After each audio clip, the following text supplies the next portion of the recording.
નમસ્કાર ખેડૂત મિત્રો, ટ્રેન્ડિંગ ગુજરાત યુટ્યુબ ચેનલમાં આપનું સ્વાગત છે। ખેડૂતો માટે સારા સમાચાર આવી ગયા છે। હવે 20મો હપ્તો ક્યારે મળશે એ અંગેના સૌથી મોટા સમાચાર આવી ગયા છે। સાથે સાથે 2000 રૂપિયાની જગ્યાએ 6000 રૂપિયાનો હપ્તો મળશે કે શું? કારણ કે ઘણા બધા ખેડૂત મિત્રો કમેન્ટ કરી રહ્યા હતા કે 2000 રૂપિયાનો હપ્તો છે એ ખેડૂતોના બેંક એકાઉન્ટમાં જમા નથી થતો। તો આવા દરેક ખેડૂત મિત્રોને જણાવવાનું કે હવે પછીનો આગામી 2000 રૂપિયાનો હપ્તો છે એ તમારે મેળવવો હોય તો શું કરવું પડશે। એ સાથે પીએમ કિસાન સન્માન નિધિ યોજના અંતર્ગત જે 2000 રૂપિયા આપવામાં આવે છે એની જગ્યાએ 6000 રૂપિયાનો હપ્તો આપવામાં આવશે કે પછી એ હપ્તાની અંદર વધારો કરવામાં આવશે કે એકસાથે 2 હપ્તા આપવામાં આવશે એ વિશે પણ તમને જણાવીએ। સાથે સાથે ગુજરાત રાજ્યના ઘણા બધા ખેડૂત મિત્રોને હજુ સુધી આ યોજના અંતર્ગત છે રજીસ્ટ્રેશન કરાવ્યા છતાં પણ એક પણ હપ્તો નથી મળ્યો, 19મો હપ્તો નથી મળ્યો, 18મો હપ્તો નથી મળ્યો। તો એવા ખેડૂત મિત્રોને પણ ખાસ જણાવવાનું કે તમે અમારી યુટ્યુબ ચેનલ સાથે જોડાયેલ રહેજો। આજનો આ વિડીયો છેલ્લે સુધી જોજો જેથી કરી તમને એ અંગે પણ અપડેટ આપી દઈએ। હવે સૌપ્રથમ તમને જણાવી દઈએ તો પીએમ કિસાન સન્માન નિધિ યોજના અંતર્ગત જે 19 હપ્તા આપવામાં આવ્યા છે તમારા બેંક એકાઉન્ટમાં જમા થઈ ગયા છે કે શું એ નીચે કમેન્ટ બોક્સમાં પહેલાં જણાવજો। હવે તમને બીજું જણાવીએ તો પીએમ કિસાન સન્માન નિધિ યોજના અંતર્ગત જે 2000 રૂપિયા આપવામાં આવે છે એમનો 20મો હપ્તો હવે આગામી આ મહિનામાં આપવામાં આવી શકે અથવા તો આવતા મહિનામાં આપવામાં આવી શકે। હજુ સુધી ઓફિશિયલી તારીખ જાહેર નથી થઈ, ઓફિશિયલી એનાઉન્સમેન્ટ નથી થયું, પરંતુ અત્યારે જે માહિતી મળી રહી છે સોશિયલ મીડિયા આધારિત માહિતી છે જેની દરેક મિત્રોએ ખાસ નોંધ લેવી કારણ કે સોશિયલ મીડિયા આધારિત માહિતી છે એમાં ફેરબદલ થતી હોય છે તો તમારે ખાસ એ અંગે પણ ધ્યાન રાખવું।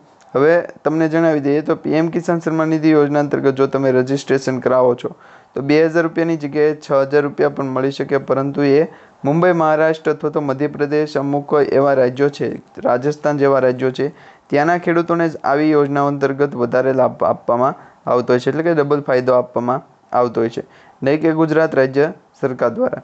પરંતુ અત્યારે જે માહિતી અપડેટ મળી રહી છે એમાં ગુજરાત રાજ્ય સરકાર દ્વારા પણ ગુજરાતના જે ખેડૂતો છે કે જેમને 19મો હપ્તો નથી મળ્યો છતાં ફોર્મ ભર્યું હોય અથવા તો કેવાયસી કરેલું હોય, તમામ સ્ટેપ ફોલો કરેલા હોય તેમ છતાં પણ 2000 રૂપિયાનો હપ્તો નથી મળતો।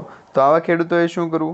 તો ગુજરાત રાજ્યના ખેડૂતો હોવ તો વિડીયોને ખાસ કરીને છેલ્લે સુધી જોતા રહેજો।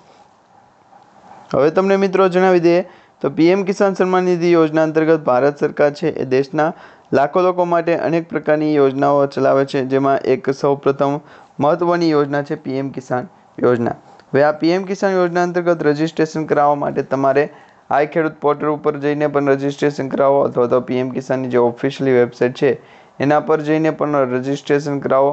તેમ છતાં તમારે રજીસ્ટ્રેશન બાકી રહી ગયું હોય અથવા તો થઈ ગયું હોય તો વિડીયોને છેલ્લે સુધી જોતા રહો।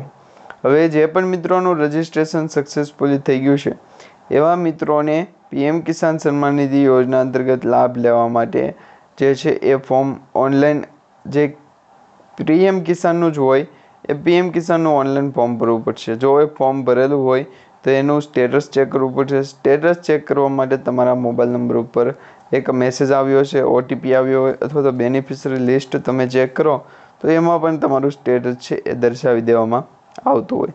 તેમ છતાં જો તમને તમારા પીએમ કિસાન સન્માન નિધિ યોજના અંતર્ગતના સ્ટેટસ દેખાડવામાં ન આવતા હોય તો ઓનલાઈન તમે સર્ચ કરી શકો ગૂગલ ક્રોમ અથવા તો જે છે એ કોઈપણ પ્રકારના ફોનના બ્રાઉઝરમાં તમે જે છે એ ચેક કરી શકો, જેમાં લખવાનું છે કે કેસીસી યોજના, પીએમ કિસાન યોજના અથવા તો ફાર્મર રજિસ્ટ્રી પોર્ટલ, ત્રણમાંથી કોઈ પણ એક સાઇટ ઓપન થશે અને એ સાઇટની અંદર જે ફાર્મર રજિસ્ટ્રી અથવા તો ખેડૂત નોંધણીનું જે પ્રક્રિયા હતી એ જો કરાવેલી હોય અથવા તો પૂરી કરેલી હોય તો ફાર્મર રજિસ્ટ્રી અને ખેડૂત નોંધણીના ફોર્મ અંતર્ગતના જે પણ સ્ટેપ હશે એ સ્ટેપ આધારિત જ પીએમ કિસાન સન્માન નિધિ યોજનાનું ફોર્મ ભરાશે અને જો પીએમ કિસાન સન્માન નિધિ યોજનાનું ફોર્મ એક વખત ભરાઈ ગયું તો એને તમે ફેરફાર કરાવી શકો, સુધારા વધારા કરાવી શકો, નહીં કે બીજું ફોર્મ ભરી શકો।